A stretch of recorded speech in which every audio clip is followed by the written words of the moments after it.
Boa noite. No Dia do Professor, começa a valer a Lei das Cotas, destinada a apoiar estudantes índios, negros, de baixa renda e provenientes de escolas públicas. Esse universo passa a contar com metade das vagas nas universidades federais. A medida, que segundo o governo salda uma dívida com os pobres, é polêmica e vai ser tema de análise da nossa bancada nesta edição do Jornal da Cultura. E você vai ver também outros assuntos importantes desta segunda-feira. Campanha Segunda Sem Carne tenta incentivar a população a aumentar o consumo de vegetais e melhorar a saúde. Quase 500 voos são cancelados no aeroporto de Viracopos, em Campinas, por causa de avião de carga acidentado na pista.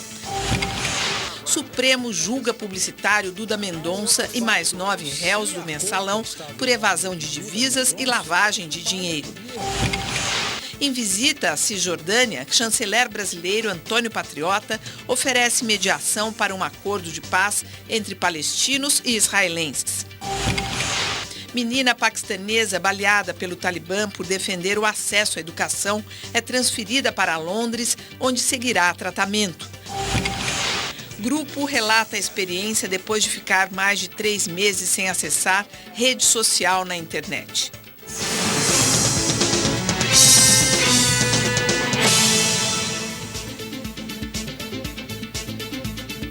Participam desta edição o historiador e professor da Universidade Federal de São Carlos, Marco Antônio Villa, e o advogado e ex-deputado federal por São Paulo, Ayrton Soares.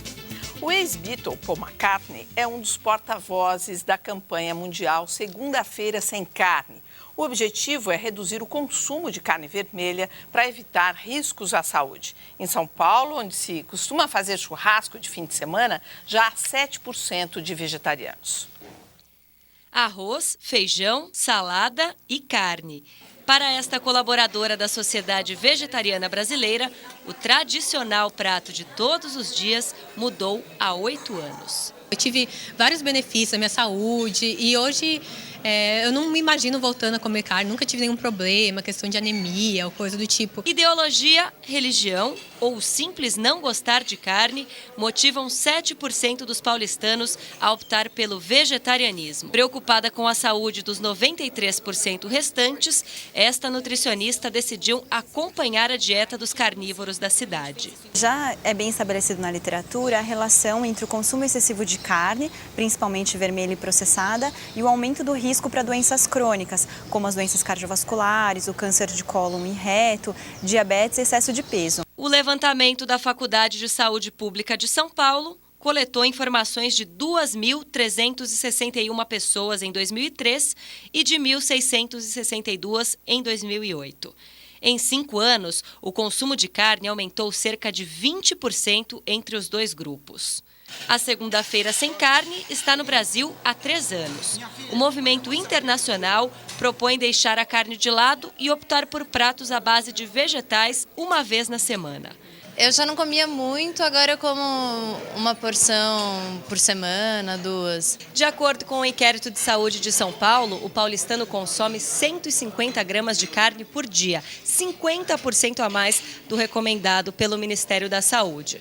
Ao lado das carnes processadas, como hambúrgueres e embutidos, a carne vermelha em excesso continua sendo a mais prejudicial. Mas os amantes da boa carne não precisam se desesperar.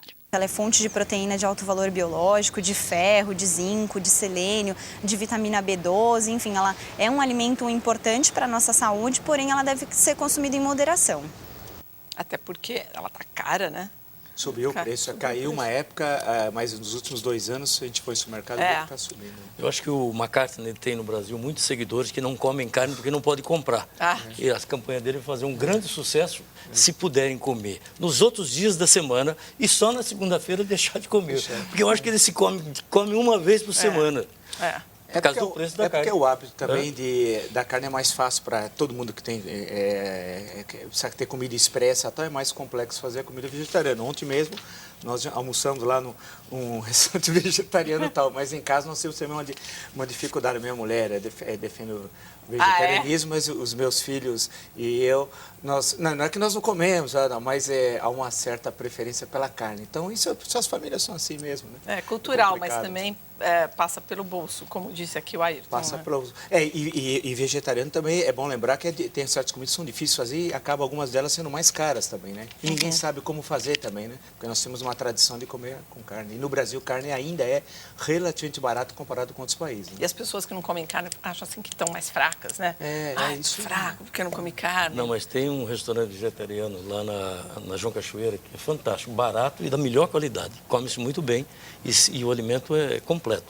Um adventista ali, né? Já que nós somos no centro da cidade, que é excelente. Nós estamos falando para o Brasil todo. Vai, meninos, vamos lá. Vamos falar agora para quem dinheiro não é problema. O empresário Eike Batista conquistou hoje mais uma fatia de R$1,5 bilhão para a construção de um estaleiro no Rio de Janeiro. Segundo o BNDES, 94% das operações do banco financiam micro, pequenas e médias empresas, mas são os grandes grupos que ficam com a maior parte dos recursos.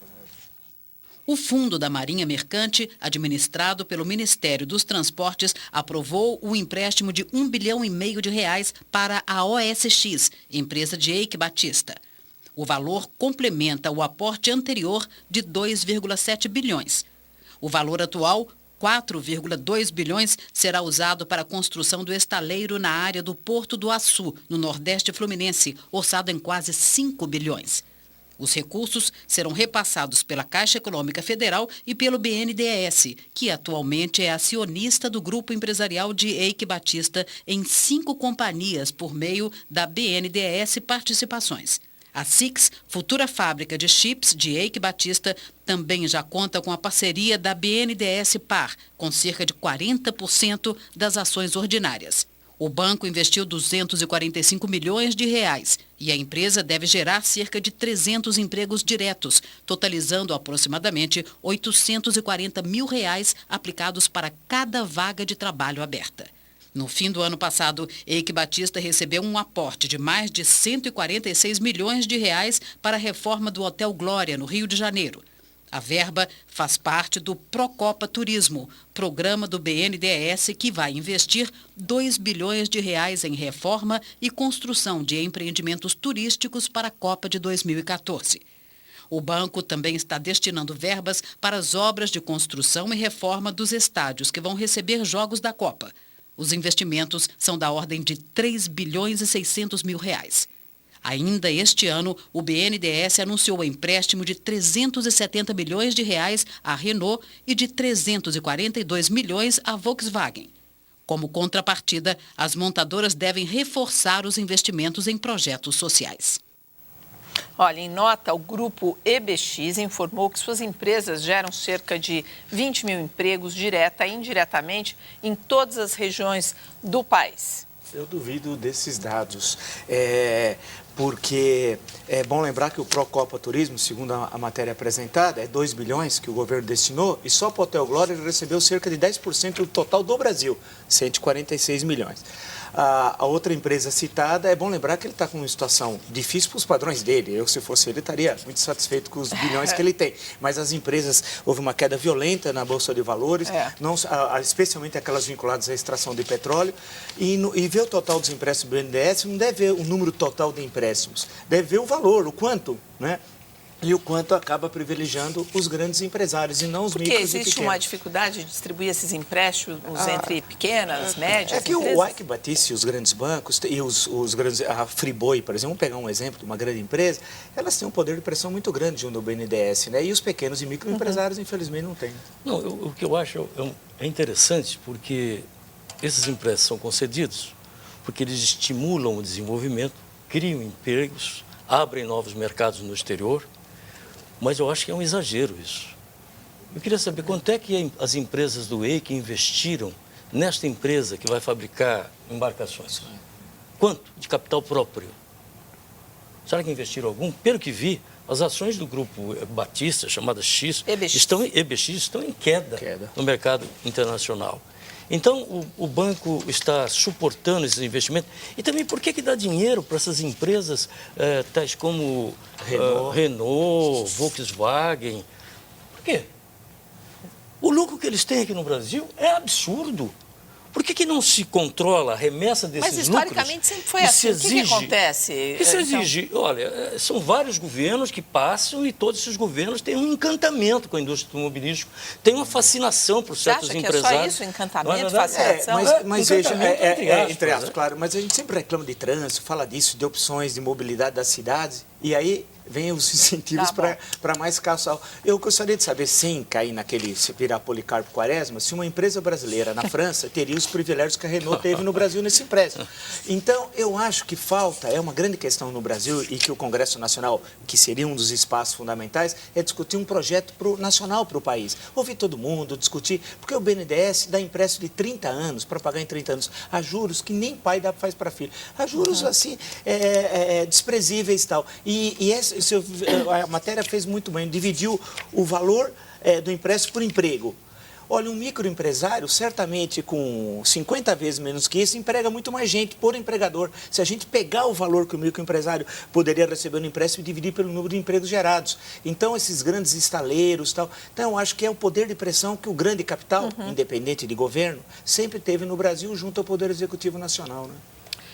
Foi transferida para a Inglaterra a estudante paquistanesa baleada pelo Talibã. O estado de saúde da adolescente de 14 anos é crítico e exige cuidados. Ela foi atacada por defender o direito feminino à educação. Um avião médico dos Emirados Árabes transportou Malala Yousafzai para a Inglaterra.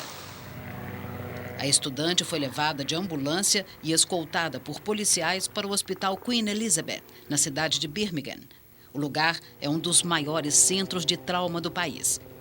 A transferência para a Europa foi uma medida de proteção à adolescente que ainda recebe ameaças de morte do Talibã e uma forma de oferecer um tratamento mais especializado. Na semana passada, no Paquistão, Malala foi submetida a uma cirurgia para a retirada de uma bala do pescoço. O porta-voz do Exército informou que o estado de saúde da adolescente é crítico, mas estável. Malala is still on ventilator. A menina levou 2 tiros, um no pescoço e outro na cabeça, quando voltava da escola no Vale de Swat, uma região controlada pelo Talibã. Os fundamentalistas assumiram a autoria do ataque e anunciaram que a adolescente ia contra os princípios do grupo. Malala foi baleada por defender publicamente o direito das meninas de estudarem no país. A ativista se tornou um símbolo da resistência contra o Talibã paquistanês, que proíbe a educação feminina e que as mulheres saiam sem o véu ou desacompanhadas. Nos últimos 2 anos, o grupo islâmico fechou mais de 150 escolas para meninas e explodiu outras 5. Vigílias e orações pela melhora da estudante se espalharam pelo Paquistão, Afeganistão e Índia. Eu gostaria de saber, de entender o que o Talibã traz e para quem de bom, para que grupo ele serve, quer dizer, para ele mesmo, obviamente, mas assim, o que ele traz de bom para... O Talibã já teve no poder, não é? Um apoio antes, durante a fase que a União Soviética tinha muita influência naquela área. Os Estados Unidos se utilizaram do Bin Laden e outros radicais islâmicos para desestabilizar o Talibã, estabelecer um novo governo. Mas o que eu pude verificar, olha, consultando alguns amigos que conhecem profundamente o islamismo, é que não há no islamismo nenhuma restrição a que a mulher seja educada. Segundo eles, o próprio profeta Maomé estabeleceu que a filha, e não falar o filho, a filha tem que ser educada, tem que ser criada nos bons costumes. Então, essa atividade não tem nada a ver com o islamismo. Nada a ver com o islamismo. Isto é um exagero. São as regras do uma Talibã, extrapolação que deve ser fruto de uma luta, talvez radical, contra qualquer coisa que possa tirar o poder das mãos de quem está dirigindo o movimento Talibã. Lembrar, né, que esse grupo, quando esteve no poder, explodiu que era um patrimônio da humanidade, que aquela imagem de Buda, que era uma coisa de séculos, tal, proibiu os jogos de futebol, proibiu televisão, o rádio, o estádio de futebol virou o centro de execução, né? Então é uma barbárie. Então é terrível esses fundamentalismos de religiões, porque quando se faz leituras que você não sabe de onde que tira, né? Pega uma passagem, aí busca fazer uma interpretação, aí aparece sempre um líder líder daquele grupo, daquela seita. E é uma barbárie isso. E o governo do Afeganistão, você vê, o Talibã, é bom lembrar que hoje tem um braço no Paquistão também, né? E um braço poderoso, um braço armado no Paquistão. E o governo não exerce controle nenhum, e tem essa barbárie. E que esses protestos que foram interessantes, tendo no Afeganistão, né? No próprio Paquistão e na Índia, onde tem uma grande presença muçulmana. Eu falei assim, mas a quem serve esse grupo? Não é a religião que proíbe a mulher de ser educada. Mas hoje o Talibã serve a quem? Quer dizer, teve um tempo que foi aos Estados Unidos que acabaram... de drogas, é bom lembrar, que está envolvido com provando do próprio veneno, né? Ali, os Estados Unidos, né? Olha, isso pode ser um grupo hiper radical, não super radical, que esteja promovendo esse tipo de repressão para se fortalecer internamente de alguma forma. Entendi. Agora, vamos lembrar uma coisa aqui, o avião médico dos Emirados Árabes, muçulmanos, transportaram a moça. Quer dizer, então eu acho que tem que dissociar isso, dissociar islamismo desse tipo de coisa. E lembrar que o líder do Talibã é uma pessoa chamada Mullah Omar, a gente sequer conhece uma foto dele, porque a única foto que era dele era uma de longe, em cima uma coisa meio embaçada, do ônibus e tal. É inacreditável, quer dizer, a loucura, né, que tem esses grupos ultra, é verdade, fundamentalistas que fazem essas barbáries. Né? A nova lei das cotas já será utilizada no vestibular das universidades federais deste ano. O decreto foi publicado hoje no Diário Oficial da União. A lei das cotas será implementada gradualmente nos próximos 4 anos. O texto prevê que metade das vagas nas universidades e institutos federais de educação será destinada a alunos que fizeram o ensino médio em escola pública. Dentro desses 50%, serão contemplados negros, pardos e índios e estudantes cuja renda familiar seja de até 1,5 salário mínimo por pessoa. O critério de raça será autodeclaratório, enquanto o de renda exigirá comprovação. A nota do Enem, Exame Nacional do Ensino Médio, poderá ser utilizada como critério para a seleção dos candidatos. O Ministério da Educação decidiu que os alunos cotistas terão aulas de reforço a partir do ano que vem para sanar deficiências do ensino público. Qual a opinião que vocês têm sobre isso? Só pela oportunidade. Eu não consegui entender uma coisa. O critério de raça será autodeclaratório, enquanto de renda exigirá comprovação. Então, eu sou pobre, então tenho lá condições de demonstrar a minha renda. Você é um branco pobre. Vou lá e demonstro, olha, sou pobre. Agora, e o negro rico? Eu sou um negro rico, por exemplo, então eu vou ter... Por isso que essas leis são complicadas. Não é? Ele é o branco pobre, eu sou o negro que tem condições. Vamos dizer, um negro de classe média, que estuda na escola pública. Então, e ele é um branco pobre, quer dizer, eu vou ser privilegiado em relação a ele. Esse tipo de discussão não pode ser aprovado toque de caixa no Congresso Nacional. Isso tem que ter uma ampla discussão, inclusive avaliar o que já foi feito nas universidades federais, o que foi bom, o que foi ruim, e não aprovar uma mudança tão radical dessa, a toque de caixa, sem uma discussão séria na Câmara e no Senado. E tem uma tarefa difícil aí também, que é definir quem que é negro no Brasil. E quem é negro. Quem é pardo é negro. Porque que é necessário mudar as formas de admissão nas universidades federais, é importante destacar, porque aí vem alguém e vai falar assim, quer dizer, é importante, acho que tem que ter um privilégio à escola pública, tal, inclusive para incentivar que essa escola pública melhore, porque você não pode justamente cada vez empurrá-la mais para baixo. Agora, é necessário estabelecer critérios que não crie divergências, porque, assim, óbvias como essa, que o Ayrton destacou, como é que fica, então? Nós estamos na mesma escola, na mesma sala. E como é que se resolve essa questão? Se o branco tiver... essa é uma das questões, familiar, de outras. Você já tem um salário mínimo e meio, ele pode. Agora, se ele for somente negro, e aí eu volto a falar... E tiver uma renda acima disso... que a gente separou aqui, que assim, como é difícil... Olha... Essa é uma foto do André Cipriano, de 1999, no Rio de Janeiro. É o pai mesmo, e o filho. Olha só, o menino é negro, então, porque ele é afrodescendente. Porque veja que o Brasil é um país em que a miscigenação racial é marcante. Tal. Claro que há toda uma ideologia sobre que não há racismo, tal, mas nós temos características muito particulares que nós não somos os Estados Unidos. Aqui é uma outra história, teve uma outra formação social. Agora, há questões que são muito complicadas. Agora, se tivesse uma boa discussão nacional sobre isso, ao invés de querer implantar a toque de caixa, questões como essas poderiam ser resolvidas. Teria uma discussão, se encontraria uma melhor solução racional para evitar que no momento da sua aplicação já comece uma enorme confusão. Eu quero deixar claro de que eu sou a favor das cotas. Eu também entendo. A favor das cotas. Agora é preciso que essas coisas sejam bem esclarecidas. Tudo bem, mas aí resolvido, vamos supor que tem um final feliz, aí o final que seja algo razoável e pronto, está resolvida essa questão. Aí, quando é que vem a solução para o que fez essas pessoas terem um ensino mais deficitário? Essa é a questão. Havia um artigo, inclusive, nessa lei, que acabou sendo vetado pela presidente, e bem vetado, porque acho que aprovaram sem ler, que pegava o aproveitamento escolar. Então, quem estava numa escola, vamos dizer, nível mais baixo, tirava 9, ele tinha preferência em relação a um que tivesse numa escola mais complexa, que tá mais difícil, mas que tivesse 6.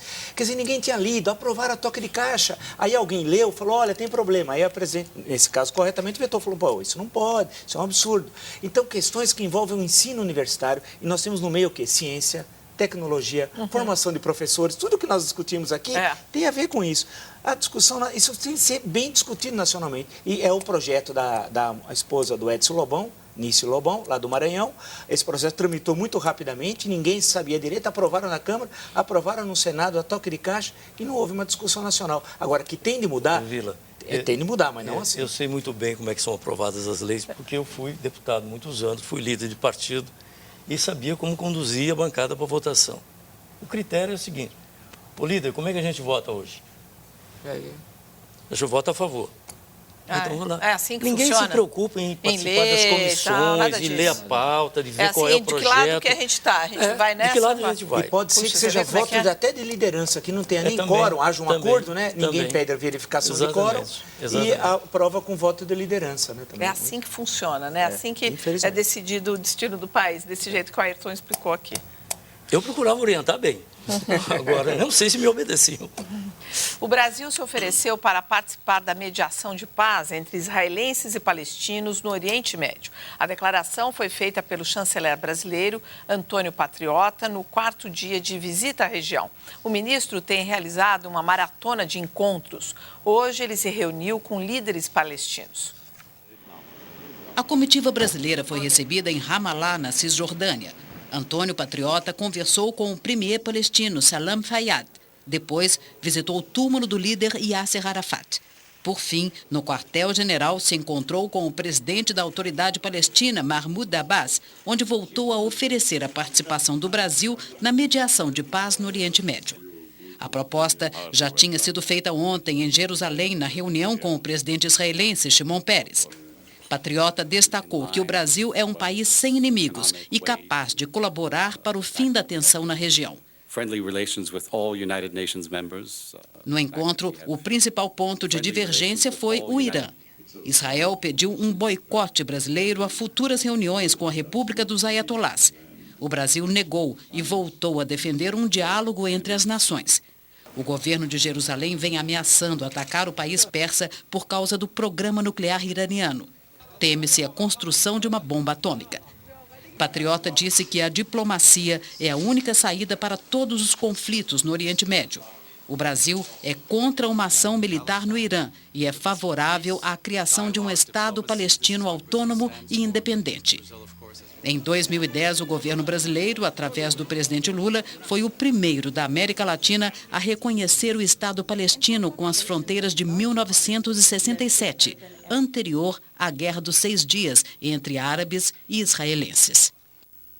Por que é importante o Brasil participar dessas articulações, desses diálogos, vamos dizer assim? Eu acho que a diplomacia brasileira ocupou um espaço na política diplomática no mundo, não é? E acho que o chanceler Patriota, ele dá continuidade a isso. Achei muito importante que ele tenha ido a Jerusalém e ficado hospedado em Jerusalém Oriental, no American Colony, que era o hotel onde todas as autoridades ficavam. Por quê? Porque a comunidade internacional não reconhece Jerusalém, a ONU não reconhece Jerusalém como capital de Israel. A capital de Israel, para onde é Tel Aviv. E os palestinos defendem a partilha de Jerusalém para que Jerusalém Oriental seja considerado território palestino. Mas o Patriota fez outra coisa também. Ele foi visitar um kibbutz, que eu também já visitei, de Broheim, onde os brasileiros são a maioria. E lá teve uma experiência interessante, fica muito próximo da faixa de Gaza. E bombas que são remetidas lá da faixa de Gaza chegaram próximos desse kibbutz. Bombas que até mataram a filha de um brasileiro. A ida dele, com esse simbolismo, ao kibbutz, a ida dele ao American Company Hotel para ficar hospedado, é um símbolo, claro, que dá a ele trânsito. Tem uma mensagem. Tem uma mensagem, isso dá trânsito nas duas áreas. Quiçá as duas áreas entendam que o Brasil possa ser intermediador e se chegue a uma paz no Oriente Médio. Rael, eu também acho isso. Agora, o Brasil nós temos muitos defeitos, que a gente sempre fala aqui dos defeitos, né? Mas nós temos muitas qualidades, né? Uma delas é que essa convivência no Brasil, inclusive muitas vezes em bairros, no mesmo bairro, tal, você tem na mesma calçada, tal, que tem uma longa tradição de convivência dessas comunidades que hoje no Oriente Médio, já há mais de 50 anos, vivem em conflito.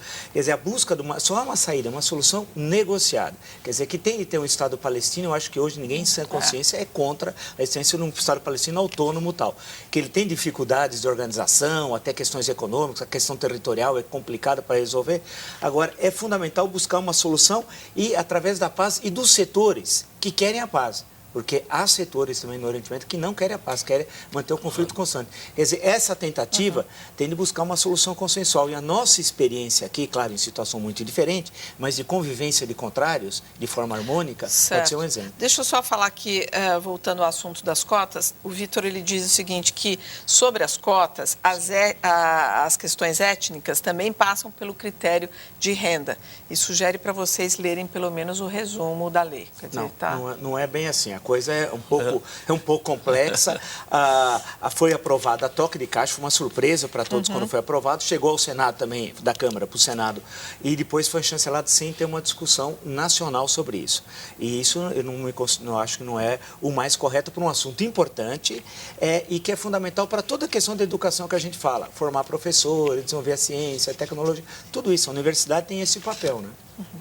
Veja a seguir, aeroporto de Viracopos, em Campinas, cancela quase 500 voos por causa de acidente com avião cargueiro na pista. E ainda a façanha do mundo virtual, ficar 100 dias sem conectar o Facebook.